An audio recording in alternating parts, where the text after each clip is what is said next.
I was born in Switzerland, and I was born on the 29th of August 1921. I was a 5'9" accident, I used to tell to my mother. My mother was 41 years old when she had me, because she thought she couldn't have any more children.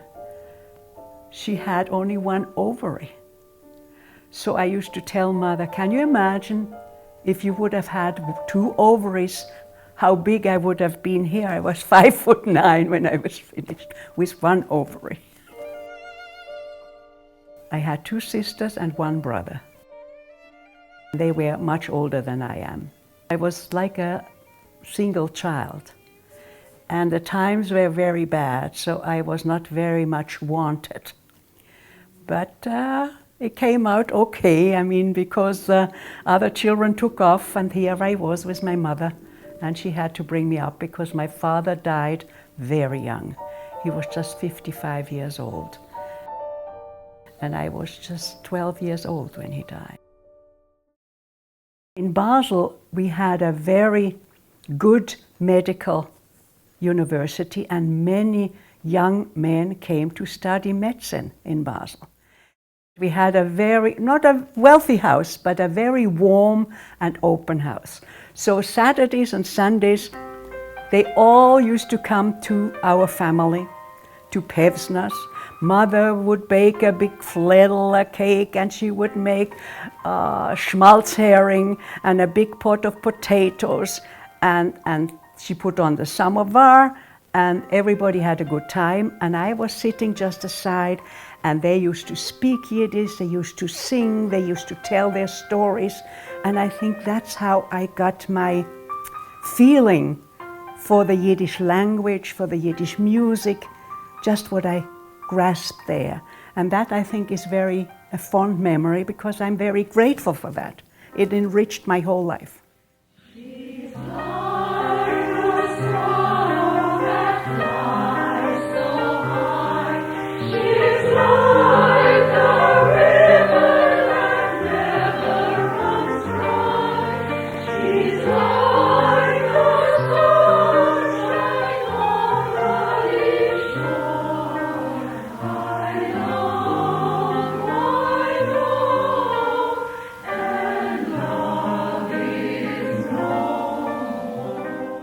Switzerland. It was not a large Jewish community, and Basel had perhaps 900 Jewish families. But the big problem was there was a very huge divide between the East European Jews from Russia, or mostly Poland, and what we call Yekkes, the German, which were already for generations in Switzerland. They were established, they spoke the language, many of them were quite wealthy, they had businesses, and here came these Jews from Eastern Europe without a language, without behavior, no education supposedly. Yeah, because most had just cheder education, they couldn't have anything else. It was terrible. They looked down on us. We were not 2nd degree, but 3rd degree in the Jewish community's eyes. So for me, it was extremely, extremely difficult. I was absolutely ignored by the other few Jewish children, girls, because we had separated girls' school, completely ignored by them. Birthdays or any other party, I was never, ever invited. And my famous inferiority complex, which nobody believes me, but it's there, goes back to that time, because I was not accepted. After the Second World War, everything changed, because they saw they were not better than we were. They went into Auschwitz the same way as the Polish Jews went. We had a small synagogue, because we didn't go to the Yekkische synagogue. It's a beautiful building. My father used to be president of that for quite a while, of that synagogue. So we used to have these chazonim to our home, and I used to listen to all that. I had really great opportunities to take in a lot of Jewishness. My parents spoke between them Yiddish, But they tried to speak Schweizerdeutsch, our Swiss language, to us. And I know my siblings didn't speak Yiddish. And I'm the one who, I always say, if I would believe in reincarnation, I must have been once in that shtetl. Music I heard around me. And I just loved to sing. And at school, I was known to always have to demonstrate something. And I was very good in music. I sang the first time on stage. I must have been probably about 20. And somehow I felt so good on stage. It was just natural to me. Waffen Pripyatchik brennt a fire all, und in Stubis heiß, und der Rebbe lernt kleine Kinder dem Aleph Beis, und der Rebbe lernt kleine Kinder dem Aleph Beis. Lern Kinderlach, hat nicht meure, jeder Unheib ist schwer. Glücklich der, was hat gelernt heure, darf der Mensch noch mehr. Glücklich der, was hat gelernt heure, darf der Mensch noch mehr. I belong to a very leftist Zionist organization, and our whole hope was Israel. That's how we lived, and we read, and we talked, and that was our whole life, to go on Aliyah to Israel and go into a kibbutz. I was 18 when the World War broke out. We lived from 1933 with listening to Hitler. The speeches and what was going on, we felt horrible. I knew more than most people, like I said, because I was in Hashomer HaTzair. During the war, we were quite active. We had names and addresses from people of Hashomer HaTzair in Hungary, and we tried to get them a passport, buy them a fake passport to get to Uruguay. In Hungary, they were so experienced, it went so fast that we didn't have much time. And champagne was not in our house. We didn't have that type of thing. But when the war ended, we bought a bottle of champagne, and there the glasses went to Rona, that we celebrated the end of the war.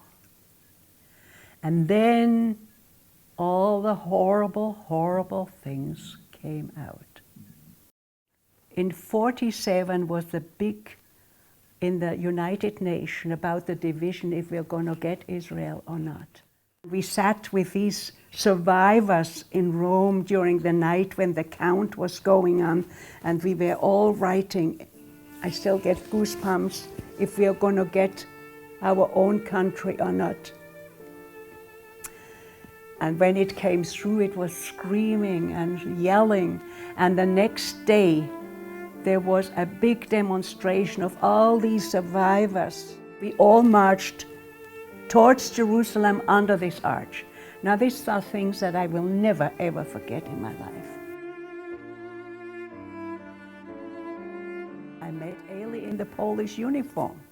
After Kol Nidre once, I was sitting with my girlfriend, and there was a friend of ours who came by with a Polish, tall Gaulish soldier, and got introduced, and that was the end of me. He wouldn't leave me alone. Then we married, against my mother's and the family's will, of course. What? Where has he come from? Who is he? He has nothing. Come on. Eli didn't know what it means, a family, to have a child. In those years used to be here all-night movies. So he used to go to all-night movies, and I had to stay with Xavier. I couldn't do anything. He didn't know that, you can't leave a child. When I divorced, I was about around 32 years old. It was unbelievable, because the whole involvement of a divorce, I said, I think if I would have known beforehand, I wouldn't have had the guts to go through it. I had my mother. And that was a big help. Otherwise, I don't think I would have had the guts, because I had to go to work. I got a job teaching music at the Associated Hebrew School. And as they built more schools, I became like what they called a floating teacher. I didn't float, I didn't even have a car. So I had to go by streetcar everywhere. And I was teaching, but I was also singing in a choir at Bet Shalom. I went to Adas, Israel, and we started from beginning, and I became a synagogue choir conductor. I was singing all over Canada, so I became known. I sang a lot on the radio here, in songs of my people.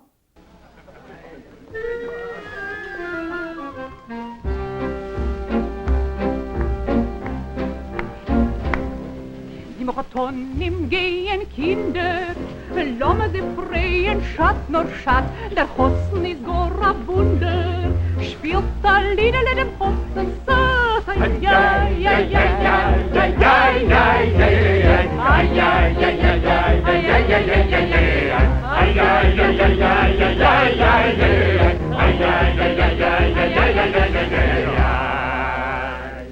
und geht der Vetter Kunde mit der Mumme Hanne Schat nur Schat, das ist die beste Matonne, spielt zwar Liederle dem Hossen so, ja, ja, ja, ja, ja, ja, ja,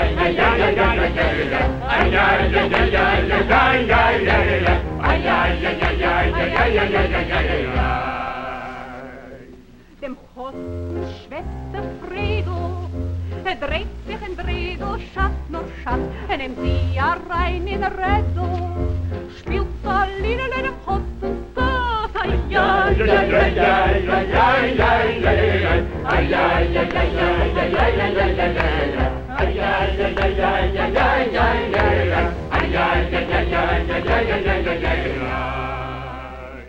und geht der Vetter von die der dai da ai ai ai dai dai dai dai dai spielt da Liederle dem Hossen so dai ja ja ja ja ja ja